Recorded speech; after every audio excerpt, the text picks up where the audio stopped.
I congratulate everyone who has contributed directly or by way of helping to the publications released today.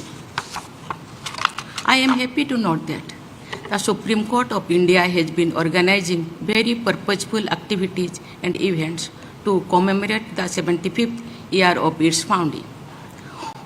Holding of Lok Adalats at the Supreme Court and organizing a conference of district level judicial officers are but just two examples of addressing the ground realities related to our justice delivery system. I commend the CJI for such activities. Ladies and gentlemen, the members of the Constituent Assembly would have thought about the events of the decades behind them, just as we are looking back at the last 75 years of our judicial history. The experiences of suffering imperial arrogance like those caused by the bitter oppositions of the Albert Bill and the passage of the Rowlatt Act would have hurt their sensibility.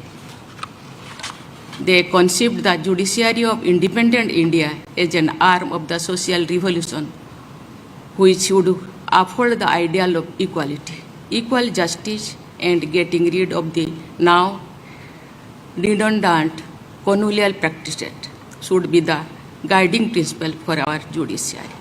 While continuing with the useful aspects of the pre-independence jurisprudence, we should remove the legacy of our burden.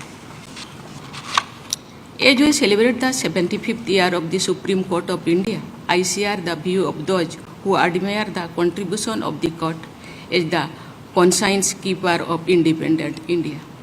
The Supreme Court of India has developed a jurisprudence which is rooted in the Indian ethos and realities.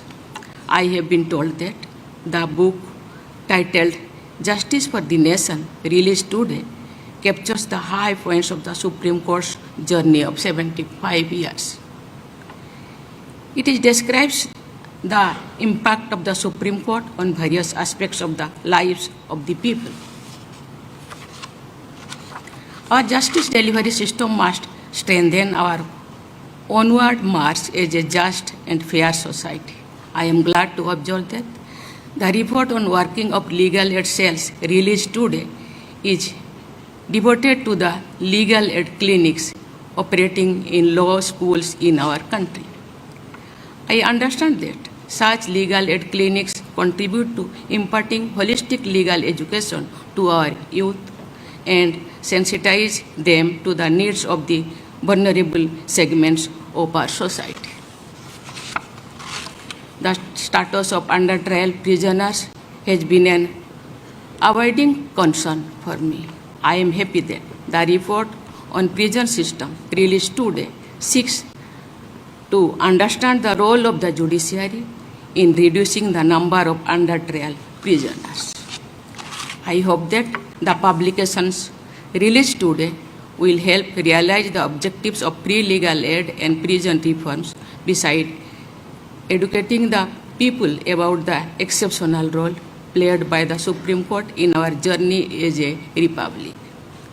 I congratulate the members of bench and bar, past and present, for making the Supreme Court of India the great institution that it is.